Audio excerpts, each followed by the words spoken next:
So, let me get this straight. You have Tariq Nasheed who attacked some black guy. The shitlords of the internet attacked Tariq Nasheed.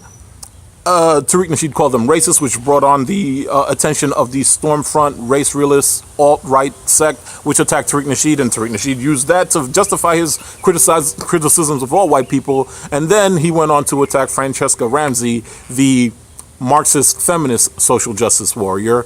Okay, so we have black nationalist social justice warriors, white nationalist social justice warriors, Marxist feminist social justice warriors, and then you have guys like me, Patty Politics, some black guy trying to make some kind of sense out of this whole endeavor.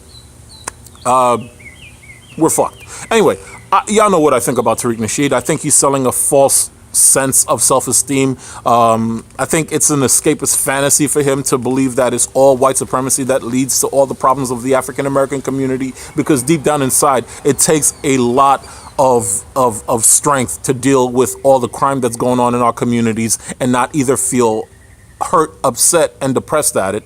So he just turned that into this fantasy world where it's white supremacy that's causing all our drama. Fine, let's put it, he's gonna be him. Rage After the Storm's video is almost the exact same thing, but for white identitarians. Now, I don't have any real gripes with the theory of race realism and the inheritability of IQ. It stands to reason that environmental factors leads to a more dangerous society for the individual if he doesn't use his brain. Like China and Africa are both landlocked, right? They don't have any high mountains. They just have climate. And for the most part, Chinese and black Africans are the same, with the caveat being that black Africans, sub-Saharan Africans, are at a more homeostatic level with the climate, so they don't have to build shelters as rigorous as the Chinese. The Mediterranean climates, of course, are perfect for developmental growth, because not only do they have the farmland, but they have such wonderful real estate that war is almost inevitable to fight for that land. War brings out the best in humanity, and since Africa and China didn't have the same levels of wars, you get your Western development. You get the development of Western society, and that's why a little rambling, but it's a little rambling, but as society developed, as society went back to an equilibrium state where we share cultures, you see that there's actually nothing wrong with the African mind. It is the African culture. People said it time and time again, but the highest group of educated people are coming from Africa. I personally have many African friends who are physician's assistants and programmers, and they achieve at a rate higher than black Americans because they're not inculcated in this defeatist mindset of our problematic culture, our problematic music, and our problematic politics. Race realism is almost a myth. It's almost a self-fulfilling prophecy of racism. Take music for a while.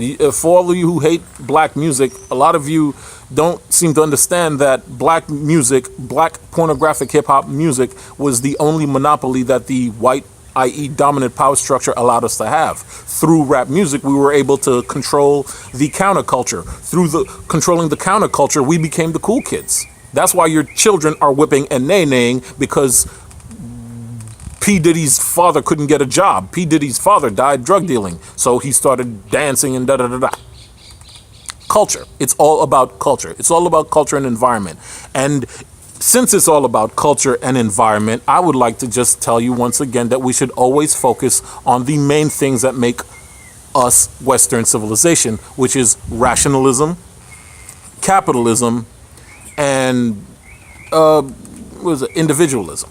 Rugged individualism, believing in yourself, standing on your own 2 feet, pulling yourself by your bootstraps. That has been a hard lesson for African Americans to digest once they're dealing with the likes of Bull Connor and other racist politicians and David Dukes of the world.